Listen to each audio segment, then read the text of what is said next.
The 80s gave us some of the biggest metal bands of all time: Metallica, Iron Maiden, Judas Priest, Mötley Crüe. The list goes on.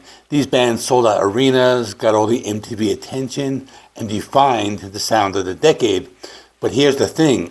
The 80s metal scene was much bigger than just the famous names. There were bands making amazing music that never broke through. Some were ahead of their time, others got buried by bad promotion, and some just slipped through the cracks because the scene was overcrowded. Today, I want to dig into those forgotten gems. These are albums that deserve more credit than they got back then. If you're a longtime fan, you might know a few of these. If you're new to the genre, it's a great way to hear something fresh. So let's dive in. We'll start with a classic from the US power metal scene. Omen's Battle Cry is a record that should be mentioned in the same breath as early Manowar or Judas Priest. But it isn't, and that's a shame. The album is pure energy, fast riffs, galloping rhythms, and vocals that feel both heroic and gritty. The songs are built for battle. They sound like the soundtrack to some epic fantasy movie. Tracks like Death Rider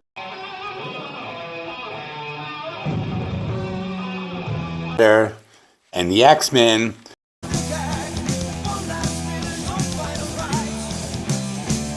capture that mix of danger and glory that makes heavy metal so exciting. So why did it get overlooked? The short answer is timing. In 1984, the big names were already taken over. Iron Maiden had Power Slave, Metallica dropped Ride the Lightning. Omen just didn't have that same push from record labels or MTV. But if you love powerful riffs and medieval fantasy vibes, Battle Cry is a hidden treasure that still holds up today. Next up is Metal Church. They were always considered one of those almost famous bands. They had the talent and the sound, but never broke into the mainstream. Their third album, Blessing in Disguise, is a great example of why they deserve more attention. This record mixes thrash with traditional heavy metal. It's heavy and aggressive, but also smart and well written. Songs like Fake Healer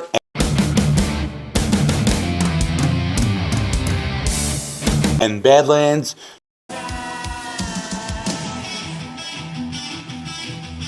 show how the band could deliver both power and melody. There's a darker mood here too, more serious, more thoughtful than a lot of the flashier bands of the time. But the problem was simple. In 1989, thrash metal was crowded. Metallica had Injustice for All, Megadeth had So Far So Good So What. Metal Church just couldn't compete with the giants. But here's the truth. Blessing in Disguise is just as strong as some of those bigger albums. If you want to hear thrash that also has real songwriting depth, this one is worth a listen. If we're talking about Bay Area thrash, Metallica, Testament, and Exodus usually get the spotlight, but Heathen's Breaking the Silence is right up there with them.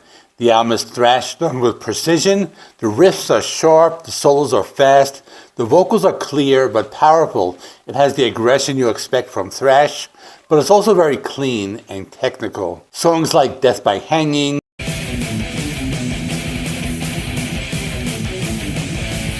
and their cover of Sweet's Set Me Free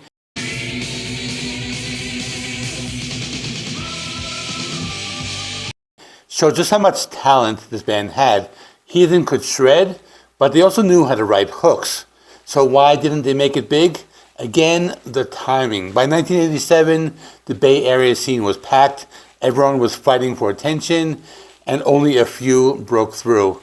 Still, Breaking the Silence stands as one of the best thrash debuts of the decade. If you like thrash that balances speed with skill, don't skip this one. Now let's switch gears to the glam metal side. Glam often gets a bad rap for being all about image and not much else, but Lizzy Borden proved that you can mix flashy hooks with serious songwriting. Visual Lies is a great example. On the surface, Lizzy Borden looked like a typical glam band, big hair, makeup, wild stage shows, but musically, they had way more depth than people gave them credit for. The songs on Visual Lies are catchy, but also well structured. Tracks like Me Against the World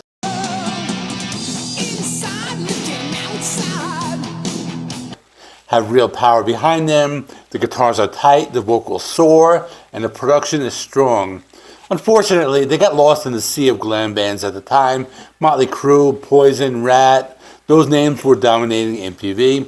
Lizzy Borden just couldn't break through the noise. But if you dig deeper, Visual Lies proves that glam metal could be both fun and serious. It's a forgotten gem worth rediscovering. Now we move into the world of progressive power metal. Crimson Glory's Transcendence is one of the most underrated albums of the 80s. The record is haunting, melodic, and full of atmosphere. The vocals from Midnight are soaring and emotional. The guitars are layered and complex. Feels less like a simple metal album and more like a journey. Songs like Lonely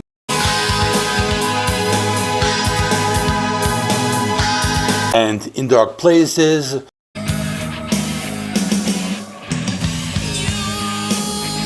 show just how unique Crimson Glory was. They weren't afraid to experiment, and they built a sound that influenced a lot of prog metal bands later on. So why didn't they hit big? Again, it comes down to exposure. Queen's Rock got more attention, and Crimson Glory was often seen as being too weird for the mainstream. But today, Transcendence is considered a cult classic. If you want to hear where progressive metal really started to bloom, this album is essential. Speaking of prog metal, let's talk about Fate's Warning.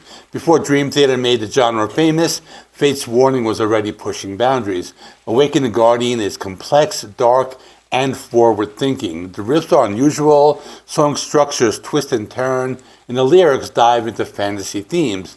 It wasn't easy to digest compared to glam or thrash, but that's what makes it so special.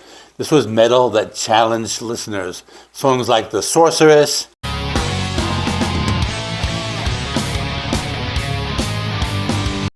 and Fata Morgana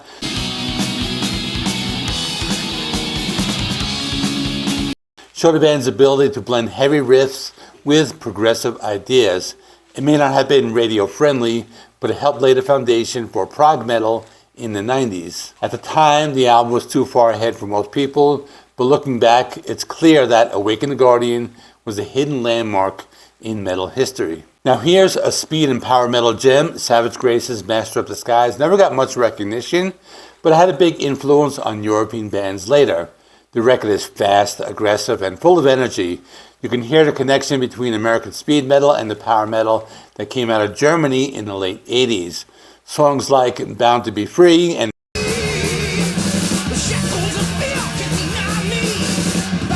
Fear My Way blast forward with raw intensity. It's not polished, but it's exciting. Why was it overlooked? Simple. They didn't have big label support. Without promotion, even the best albums can disappear.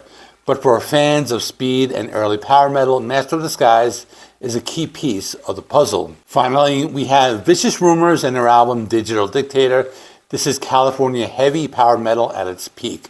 The guitars are sharp, the vocals are strong, and the production is clean. It's heavy, but also has big hooks that stick in your head.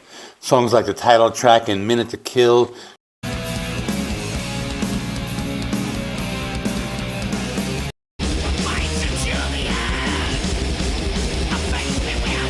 show just how much potential the band had. They blended melody with aggression in a way that should have made them huge. But again, timing and promotion failed them. In 1988, the scene was overcrowded, and Vicious Rumors didn't get the push they deserved. Still, Digital Dictator has aged very well. One of those records that, once you hear it, you wonder how it got missed. So what did these albums have in common? They just proved that the 80s metal scene was deeper than just big names.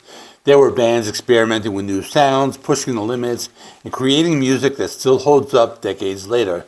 Some influenced whole subgenres like prog and power metal. Others showed that glam and thrash had more variety than people think.